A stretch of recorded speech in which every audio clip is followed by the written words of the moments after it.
More strong thunderstorms across the area. Some flash flooding for portions of our area. The latest on how long the wet weather will stick around coming up. Crews are still on the scene of the Whiskey Row fire. What we've learned about the investigation and what firefighters were able to save. Another body pulled from the Ohio River. What rescue crews are saying about the search for missing boaters. Escape after escape after escape, all from the same Kentucky prison. Anybody could get out of there for any reason and come after whoever they want. WDRB investigates why it's so easy for criminals to break out.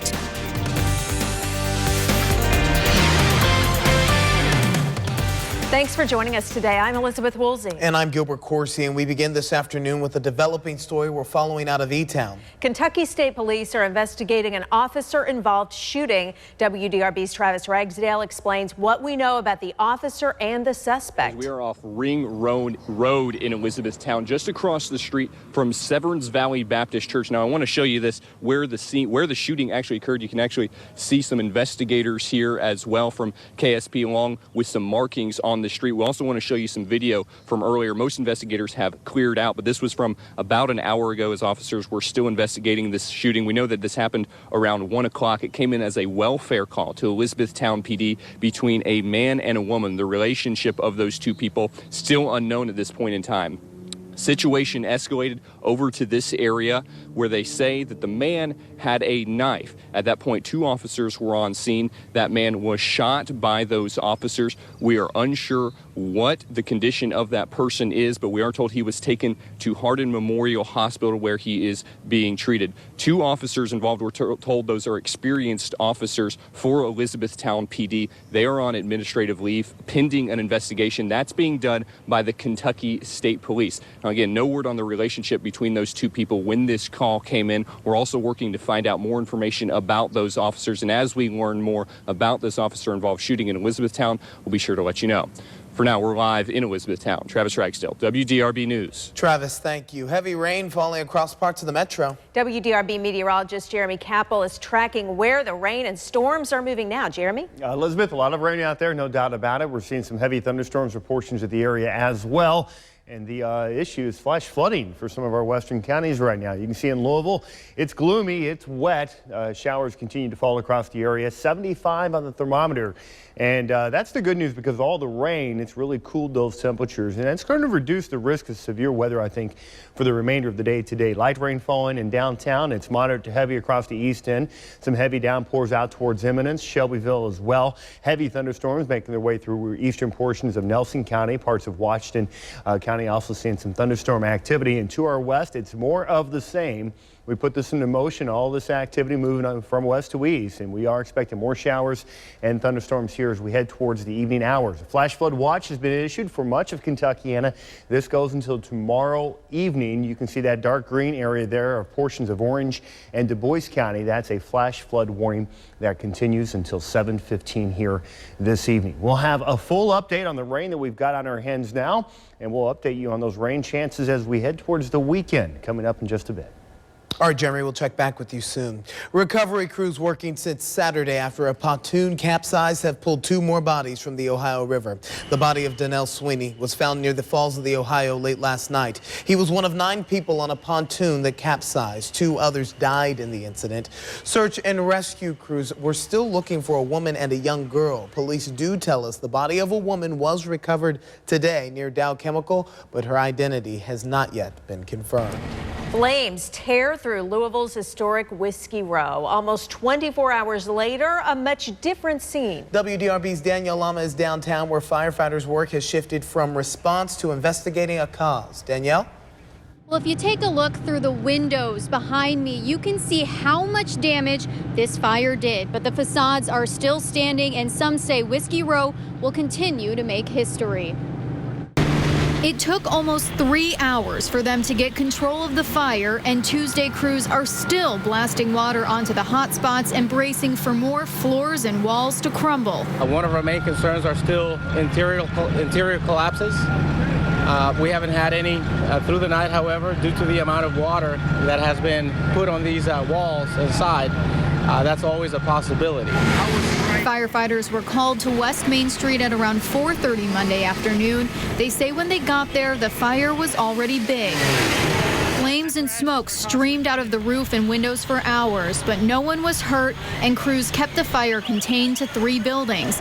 Officials are now investigating the cause. Arson has been interviewing people and just talking about what was going on prior to the fire. We're told construction work on the building started a few weeks ago, and crews were working there Monday.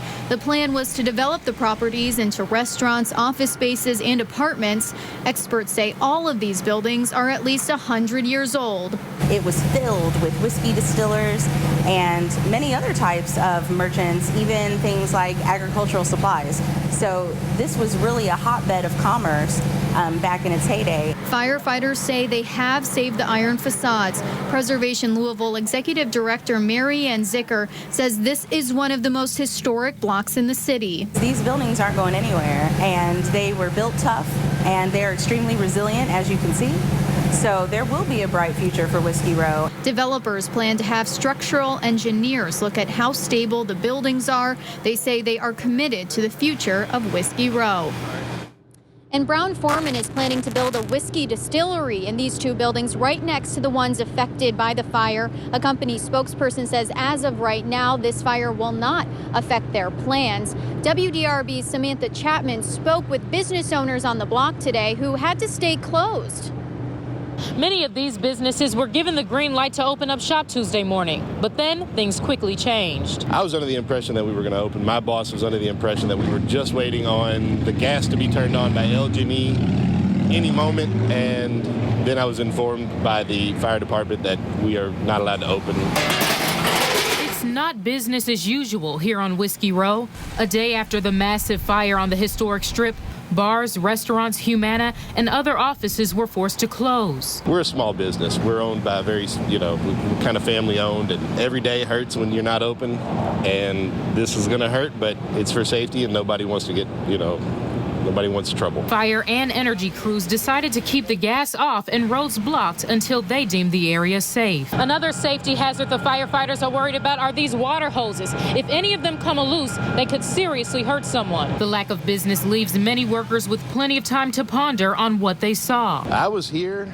I was actually standing out front and saw a bunch of smoke, and then the fire department came, and next thing I know, they're running hoses. As soon as we realized that it was dangerous to that point, I got everybody scooted out. Have you ever seen anything like this?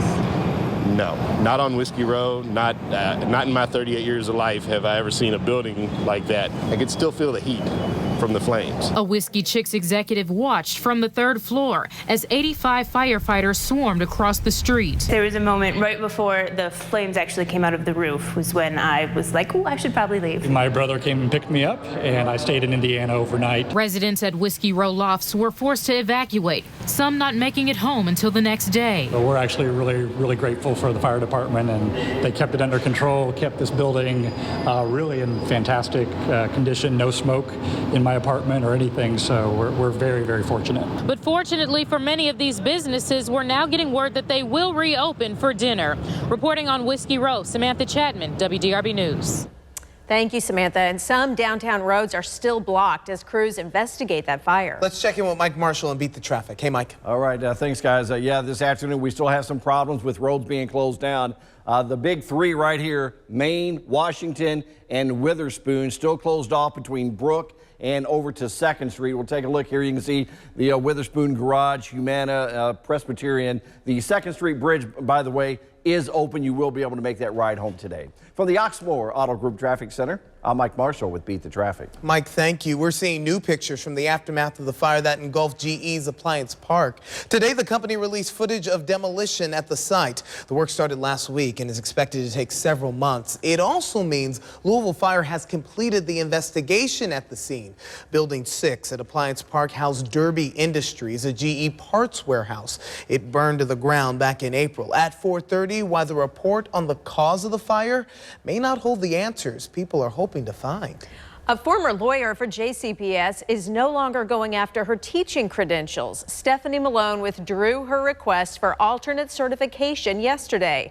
JCPS eliminated Stephanie Malone's central office job and created a teaching job for her at Central High School with an $84,000 salary. That's about the salary of a teacher who has a doctorate and 25 years experience. State lawmakers and the teachers union raised concerns after WDRB first reported the hiring last week.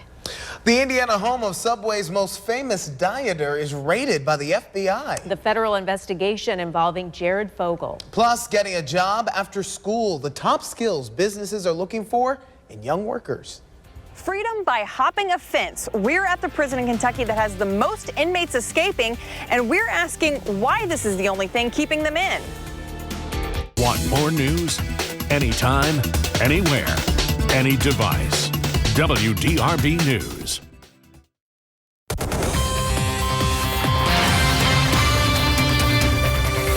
You may not realize it, but you're probably eating a product made in Louisville every day. DDW, a company known for coloring food and drinks that are sold around the world, is expanding. It's opening its second site on Spring Street. It's been a fixture here for about 67 years, but this second site will grow the manufacturing part of the business. It colors things like soup, ice cream, candy, and cake, and recruits workers from across the country. We have the facilities and the reputation to recruit from all over the country. Our folks come from schools like U of L in UK, but also University of Wisconsin, Clemson, University of California, Davis, Virginia Tech. The list goes on. This new site will allow DDW to produce more food coloring in yellow, orange, and red hues. Your education apparently isn't the most important thing for some of America's biggest companies when it comes to hiring. Employers say they're more interested in communication skills, hard work, and likability than where you went to college. Google officials say they seek out students from state universities because those people are often just as good, if not better, than those from the Ivy League schools. Google doesn't even use grades as an indicator of how successful a new hire will be. CEOs say they're looking for a good combination of grit, passion, and personality. A big rebound on Wall Street after stocks sank earlier today. Investors waiting to see what happens next in Greece as European leaders meet to discuss the country's financial crisis. The Dow closed up 93 points at 17,776. The Nasdaq up 5 at 49.97. Banking giant HSBC fires 6 employees because of a mock ISIS-style video. In the video, 5 workers pretended to be members of the terror group. The 6th worker played a hostage who pretended to be executed by his colleagues. British media says the video was filmed as part of a team-building exercise. HSBC says it won't tolerate inappropriate behavior and apologized for offending anyone. GoPro has released a smaller and lighter camera. The Hero 4 Session is a tiny black box that costs about $400. GoPro says you just press one button to turn it on and start recording. The camera is still waterproof and produces high-definition video and pictures. GoPro says this new camera is about 50% smaller and 40% lighter than its other cameras. The Hero 4 goes on sale Sunday. That's a look at today's business news. I know a few photographers that will be happy about that. That looks too hard to keep track of, though. That's almost so small. I'd lose that in a heartbeat. You would, too. Oh, I'd lose it. You know, they've got body straps for them now, where you don't even have to hold them. You just stick them to wherever you want to go. Yeah. And it allows you to get some pretty cool pictures. It does. It does. Definitely, it gives you a unique perspective on things. Now, our perspective, it's a wet one today, of course. We've had multiple rounds of showers and thunderstorms. Heavy rainfall across the area this morning.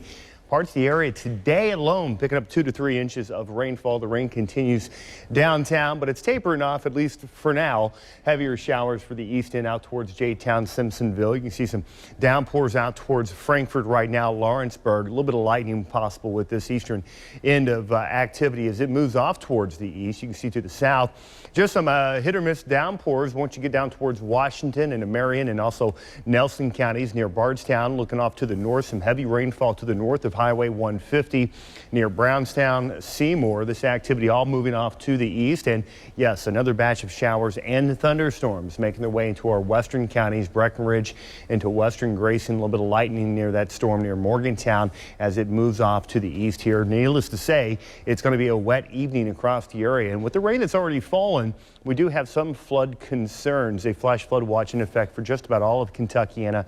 That officially goes through tomorrow. Will likely be canceled before then. then. However, we do need to watch out this evening with the possibility of heavy rainfall. That's a flash flood warning for you in Orange and Du Bois County. It goes until 7:15. Cloudy with light rain in Louisville right now, 75 on the thermometer.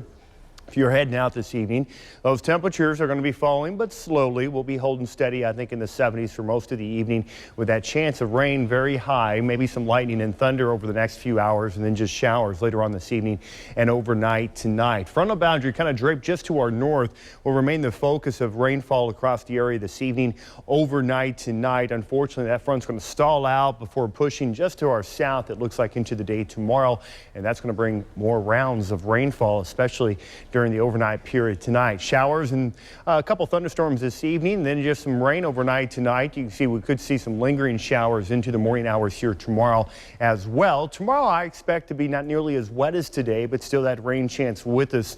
Mainly morning showers, that high temperature, cool for this time of the year, 82 degrees your high. Thursday, right around 84. We keep those hit or miss showers and thunderstorms in the forecast here Wednesday, Thursday, Friday. Rain chance begins to go down as the temperatures begin to go back up. And it looks like we're on track for 90s again this weekend. Mike, we'll take a complete look at your weekend forecast coming up in just a bit. All right, thank you, Jeremy. As you're heading out this afternoon, we have very slow traffic coming in through downtown. Let's take a look at 65 northbound, right in the area of Broadway and through Hospital Curve. That traffic's been slowing down and across the Kennedy Bridge as well. And then 64 westbound is loaded up. Here's Grinstead Drive. As you're coming out of the tunnels, that traffic will be solid all the way back into Spaghetti Junction. That rain's not doing us any favors this afternoon. That drive time is up pretty high coming in from the Waterson Expressway. From the Oxmoor Auto Group Traffic Center, I'm Mike Marshall with Beat the Traffic. Thank you very much, Mike. There's a Kentucky prison with an escape problem. There's no fence, and some of them just can't handle that temptation.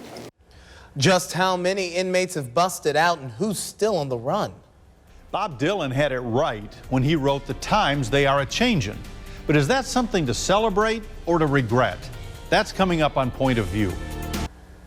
While the nation focused on 2 escaped killers from New York, 5 inmates quietly snuck away from the same Kentucky prison this year. WDRB's Rachel Collier investigates how surprisingly easy it is for inmates to escape.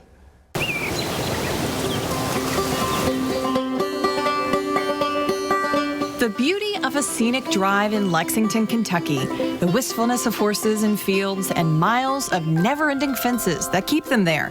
It's the horse capital of the world, where horses roam freely in their fields, and so do inmates at the Blackburn Correctional Complex. They have freedom of movement for the most part. It's like a strange college campus. Inmates walking around, perhaps heading to a job to mow some of the 400 acres at the prison, or on their way to class. All this movement unsupervised. That's part of being a minimum custody inmate. You know, they've given more responsibility from that standpoint. We're trying to transition them back into society. Warden Steve Haney is in charge of Blackburn and the nearly 600 inmates housed here. Already in 2015, 5 inmates have escaped. 2 are still on the run. Certainly when I'm sitting home at night, I can, I'm sitting there thinking, we could have one tonight, or it could be a year from now. A WDRB investigation of escapes at every Kentucky prison since 2004 shows 62 inmates have escaped from Blackburn. 25 have escaped from Bell County Forestry Camp, another minimum security facility. 2 prisons haven't had any escapes in the last 10 years. Most of the remaining prisons have had a handful or less. So how can the inmates escape so easily at Blackburn? All they have to do is hop a fence. This is the fence. Not a security fence with barbed wire. A horse fence, like the miles of black rungs you see along the rolling hills of Lexington. Haney says this is where the inmates usually take off, running towards the train tracks or Interstate 64. Sometimes they say, hey, it was just a beautiful day, spur of the moment. I just decided to walk off. Some of them have, they get news from home, bad news, and they say the stress gets to them. Have high fences ever been discussed or considered, or is that just off the table? I've had discussions with, our leadership, and at the end of the day, the decision is that This is a part of the system. It's a minimum custody facility. When Timothy Day escaped this spring, it was a nightmare for Crystal Wilcoxon. I was terrified he would come here. She has temporary state custody of Day's 3 young sons who live with her 4 children. He would probably hurt me to get to his kids, or hurt one of my kids to get to his own kids. Day has a long criminal history, including convictions of child abuse, cruelty to animals, and burglary. He was captured in May in Louisville after more than a month on the run. I don't see how he was even in a minimum security. Inmates at Blackburn are eligible to be released in 4 years or less, either through parole or time left to serve. But he was going back out into the streets pretty quickly anyway. That doesn't mean it's okay for him to have walked off. In fact, while Day would have been up for parole in 2017, his sentence wouldn't expire until 2029. Do other minimum security prisons have fences and are stricter? I mean, what's the concept behind it? No, they don't.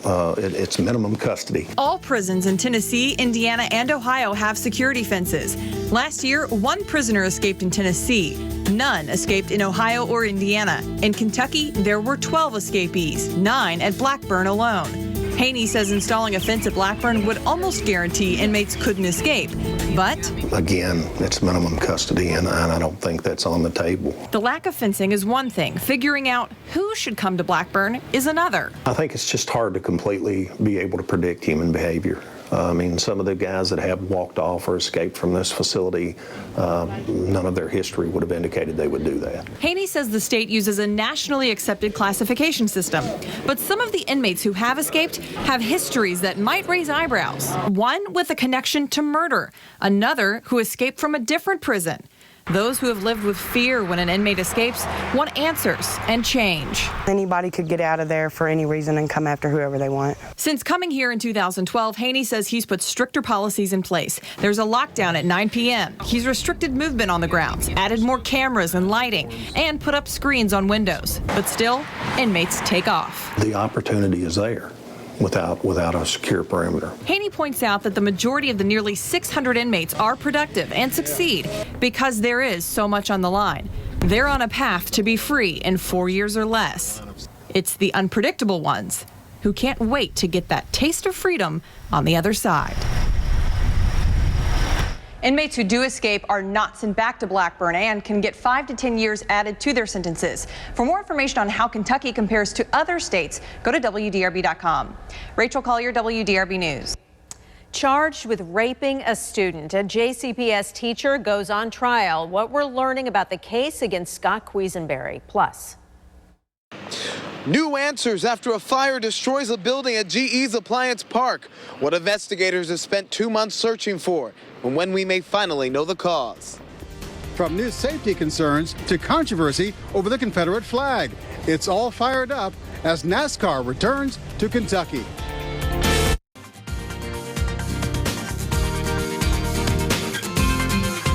The trial is underway for a JCPS teacher charged with raping a former student. WDRB's Sarah Finney just stepped out of the courtroom. Sarah? The Commonwealth just started its opening statements, beginning by describing how the relationship between the two began. 8 women and 6 men are going to decide this case. Scott Quisenberry is charged with 2 counts of rape and 4 counts of sodomy. Investigators say crimes allegedly took place when the girl was just 12 years old and continued until she was 15 in 2012. Authorities say the incidents date back to when Quisenberry was a science teacher at Bullet Lick Middle School. In 2013, JCPS placed Quisenberry on non-instructional leave from his job at Carrick Elementary. Before jury selection, his attorney, Ann McAfee, asked jurors a wide variety of questions, including if anyone was interested in photography, record keeping, and if affection, quote, creeped anyone out, and also asked the teachers in the pool if they knew anyone who had been accused of an inappropriate relationship with a student. Earlier in the day, McAfee voiced her concerns about the number of potential jurors in the education field, but the judge denied a motion to strike the panel because of occupation. Here's what the Commonwealth had to say in opening statements. In October of 2008, he told her he wanted to show her something. And he took her to some woods and he kissed her on the lips. That kiss was just the beginning. Again, we have not yet heard from the defense. The Commonwealth just started its opening statements, and WDRB has learned that Quisenberry is still employed by JCPS. He's been reassigned pending the outcome of litigation. Live at the Judicial Center, Sarah Finney, WDRB News. Sarah, thank you. The investigation into what caused this fire that burned down a building at GE's Appliance Park is coming to an end. Today, WDRB explains why, despite months of work, we may never know the exact cause. When we started, we didn't know what it was. Piece by piece, we hand excavated an area of about an acre where we believe the fire originated. Day by day. Then we recovered everything that was in that area. For 2 months. Do you guys know what happened at GE yet? We don't. We have possible theories. Major Henry Ott of Louisville Fire and Rescue says investigators have completed the site work at the scene of this April fire. Building 6 at Appliance Park housed Derby Industries, a GE parts warehouse. Tuesday, the company released up-close footage of demolition, work it couldn't start until firefighters were finished. It's expected to take months to clear away this mess, but it's unclear what happens next. Even as the investigation comes to a close, GE hasn't said whether it will rebuild Building 6. Investigators have already determined the fire started in the southwest corner of the building. They do not suspect arson. When you have 10 or 15 witnesses at different parts of the building telling you the same thing. Ott says a final report on what sparked the flames may come in weeks. It will be public, but it may not hold that definitive answer sought most: fault. While we may, as we finalize the report, not give an exact cause at an exact point, I think we're going to be able to defend a couple of possible causes. GE's one of Louisville's largest employers, and lawsuits are already filed. Many interested parties, people there representing the light bulb manufacturers, people representing Derby Industries, people representing General Electric. Piece by piece, day by day, for 2 months, a meticulous investigation with no margin for error. Derby Industries has moved its warehouse operation to a new site in Shepherdsville. Reps say all of their workers are now back on the job. After a fire tears through 3 Whiskey Row buildings, firefighters say the historic facades will still stand. WDRB's Danielle Lama is downtown, where crews are still on West Main Street 24 hours after this fire started. Danielle? Elizabeth, you can see they are blasting water into these buildings still because of hot spots. We're told they could be here through the night again. Firefighters were called here at around 4:30 yesterday afternoon and battled smoke and flames for about 3 hours before the fire got under control. Captain Sal Melendez with Louisville Fire and Rescue says the fire was contained to 3 buildings. Renovation work started on the properties just a few weeks ago, according to developers, and construction crews were there yesterday but left before the fire broke out. Melendez says he's confident that the historic iron facades have been saved, but crews are bracing for the potential of more walls and floors to cave in. One of our main concerns are still interior collapses. We haven't had any through the night, however, due to the amount of water that has been put on these walls inside. That's always a possibility. Melendez says the investigation into what started the fire is underway. He says arson investigators have been interviewing people about what was going on before the fire. At this point, we're told no one can go inside the buildings. They can't go inside until they know it's safe. And we're told that developers plan to bring structural engineers here to look at the damage. Reporting live from West Main Street, I'm Danielle Lama, WDRB News. An update to a story we first brought you yesterday at 4 on the severely burned victim from a 4th of July party. Yesterday, Okolona Fire Marshal Mike Allendorf told WDRB that the female victim from the Maiden Place incident had passed away. He now says she is still in grave condition in the hospital. The accident happened at the end of a block party around midnight Sunday morning. 2 victims were rushed to University Hospital. A man charged with a 4th of July murder will need $500,000 to get out of jail. A not guilty plea was entered in court this morning for 25-year-old Kenneth Pope. He's accused of gunning down Tyrone Jones after a fight Saturday night at 12th Street and Liberty Court in Beecher Terrace. An attorney tried to have his bond lowered, but the judge refused. These allegations that this gentleman took a life, and the allegations that he admitted to having done it, I believe a $500,000 bond is appropriate. Court officials say Pope has a long criminal history.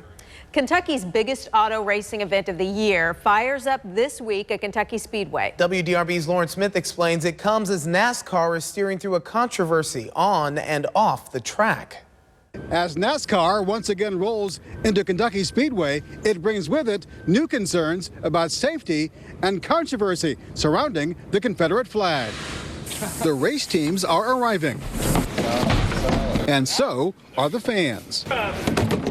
This is a good track right here. But this is in the back of everyone's minds. A horrific crash last week at Daytona. Well, you like to see a little wreck once in a while, but nothing like that. The driver, Austin Dillon, walked away with minor injuries, but 5 fans in the stands were also hurt. Fans say they know the risk. I got hit with little pieces of rubber in my face. You know, that's part of NASCAR. Kentucky Speedway is considered one of the most difficult tracks in NASCAR because of its rough surface. But officials here say its collision barriers and catch fence are state of the art. It's like a catcher's mitt, the way it's constructed. While the Speedway wants to see a safe race, it does not want to see this, the Confederate flag. NASCAR is asking fans not to fly it, and the Speedway is setting up an exchange service.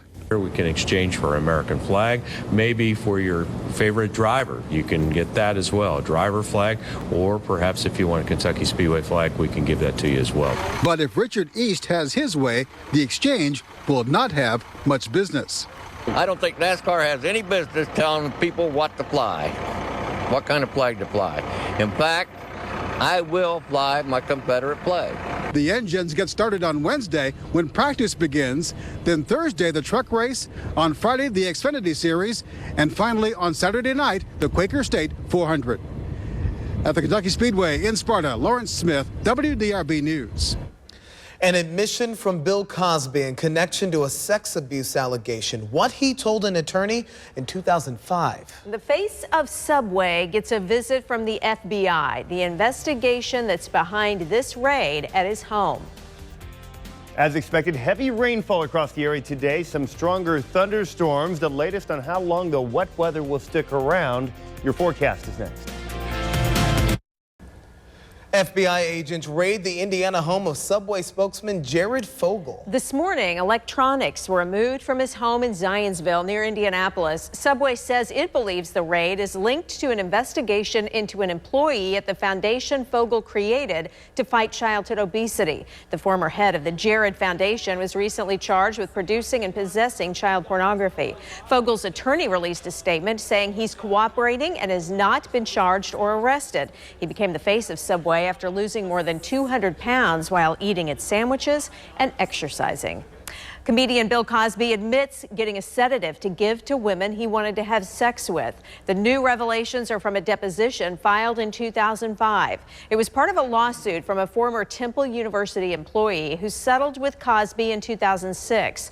When an attorney asked Cosby if he had ever given the sedatives to women without their knowledge, his lawyer objected, and Cosby never answered the question. More than 24 women have accused Cosby of sexual misconduct dating back more than 4 decades. He has never faced any criminal charges. Jeremy Capel back with a second look at the forecast here. Kind of damp and dreary outside. Is it going to stick around for the next few days? Not a pretty day out there, no doubt about it, but I think we're going to get the worst behind us once we get, well, today in the rearview mirror.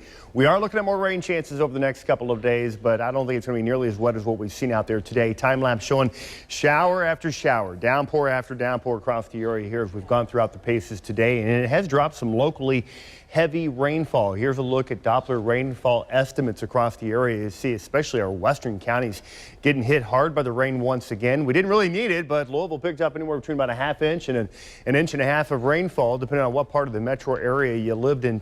You can see to our west, the rain's even heavier out towards Orange and Du Bois counties, northern portions of Perry County, 2.5, close to 3 inches of rainfall, and that has led to some flooding concerns for some of our western counties. You can see the shower activity out there right now. That flood concern primarily for Du Bois and Orange counties. That's a flash flood warning. Everybody else, you're underneath a flash flood watch. That remains in effect here officially through tomorrow evening I think there's a good chance they'll cancel it once we get the heavier stuff through here later on tonight. But the shower activity does continue.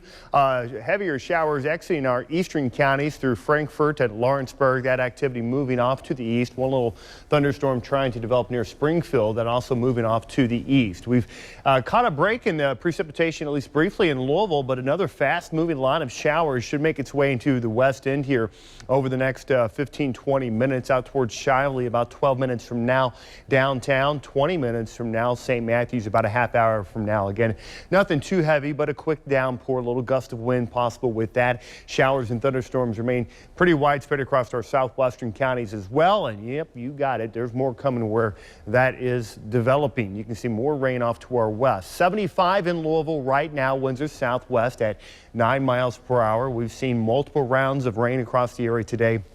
And look at that. It just stretches well off to the west into the plains. That's along a stationary front. It's going to take its time moving through our area, but it does look like the heaviest of the precipitation going forward will be this evening and into the first part of the overnight period tonight before showers diminish. But a pretty good chance of rain tonight. Could have a little thunder this evening, but I think really just rain showers after that. Low temperatures tonight down into the low 70s, and then tomorrow right around 82 for a high. I think we'll keep a good deal of cloud cover tomorrow, but that rain chance really diminishes tomorrow. Not a washout. We're going to be dodging some showers tomorrow, but again, I think they're going to be the hit or miss variety. We'll do it again on Thursday, maybe a morning thunderstorm then. 84 degrees, your high temperature. A little cooler the next couple of days. We begin to warm it up here on Friday, though, as that rain chance begins to go down. Chance of rain Friday about 30%. Right now, it looks like a dry weekend on tap, and look at those temperatures. Very, very July-like. And yeah, back into the 90s. Mike, maybe a good weekend to visit your favorite water hole. All right. Thank you, sir. We're taking a look at traffic getting out this afternoon. Of course, we're dealing with the closures downtown still due to the fire at Whiskey Row. Heavy traffic coming up northbound 65 through Hospital Curve and across the Kennedy, and then eastbound 64, very slow moving. You can see pretty much coming out of downtown, starting at the 9th Street ramps. That traffic has been very heavy from 9th Street out in front of Slugger Field. Here we are near the Fraser Museum, and very heavy traffic heading right through Spaghetti Junction out to Grinstead and Story Avenue. And then we had that heavier traffic coming in downtown on 65 northbound as well. From the Oxmoor Auto Group Traffic Center, I'm Mike Marshall with Beat the Traffic. Thank you very much. Tom Lane up next with sports and some former Cardinal teammates squaring off today. Guys that played together a lot in practice over the years. NBA Summer League matching Russ Smith and Peyton Siva.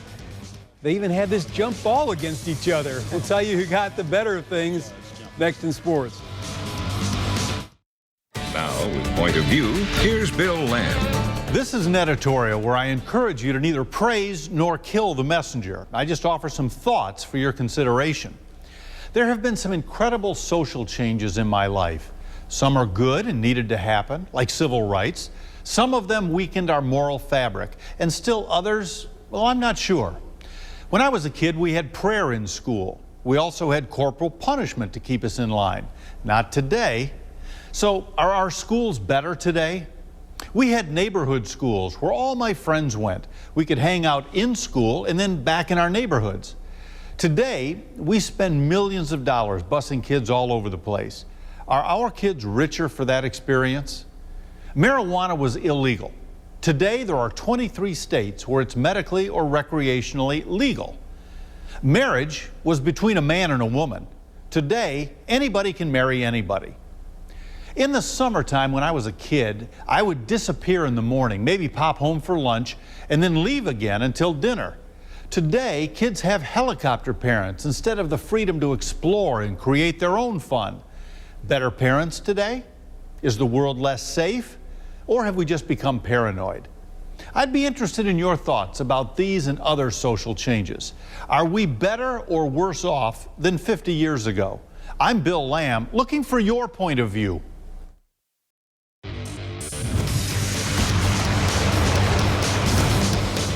NBA Summer League action in Orlando, bringing old friends Russ Smith and Peyton Siva together.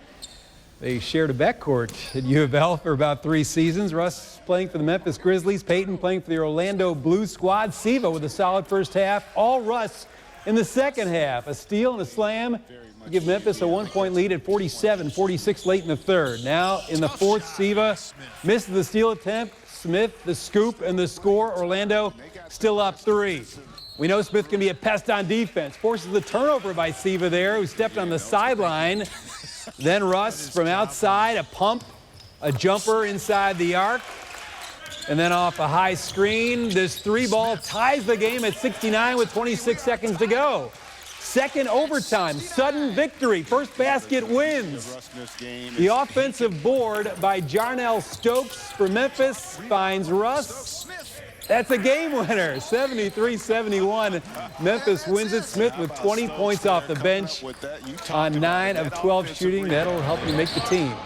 The Kentucky Exposition Center, the center of AAU basketball this month. Day 2 of the Under Armour Girls Nationals underway right now. More than 125 teams from across the country taking part in this one. That'll wrap up tomorrow. Then next week, it's the return of the Eddie Ford Hoop Fest. This will mark the 35th year of the basketball event that had some very humble beginnings. I started the first tournament, I had 9 teams, and I did it over in Memorial Coliseum in Lexington. And it was so hot in there, we had a couple players pass out and overheated and things, and we said, hey, we got to figure out something here.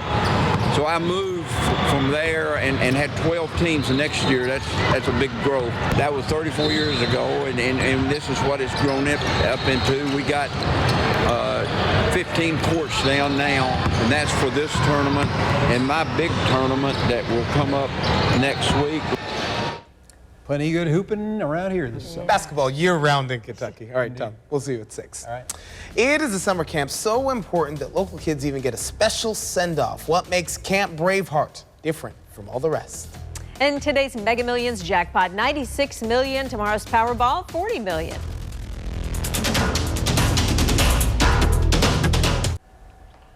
Hundreds of tips, no arrests. At 6, what police still need as they're trying to solve a hit and run where a woman was dragged hundreds of feet and killed. And a neighborhood pool is forced to shut down after vandals hit over 4th of July weekend. What it will take to clean up $15,000 in damage when we see you at 6. Lindsay, we'll see you then. As if going to camp wasn't fun enough, a special group of kiddos got a send-off party too. This morning, 60 kids born with a heart condition were treated to a red carpet, lunch from Salsaritas, caricatures, a photo booth, and DJ. They're heading to Camp Bravehearts in Scottsville, Kentucky, where they'll have even more fun with food fights, arts and crafts, cooking classes, swimming, and horseback riding. Camp counselors say it's a chance for these kids to feel normal. But all these kids have something with their heart, and it's just a common bond that we all have, and we're a big family. The campers are ages 6 to 16. Many of them have gone through surgeries, and others still have procedures to come. They'll be back home on Sunday. What a great experience. Indeed. Wishing them a safe trip and all the fun in the world. Thanks for being here. We'll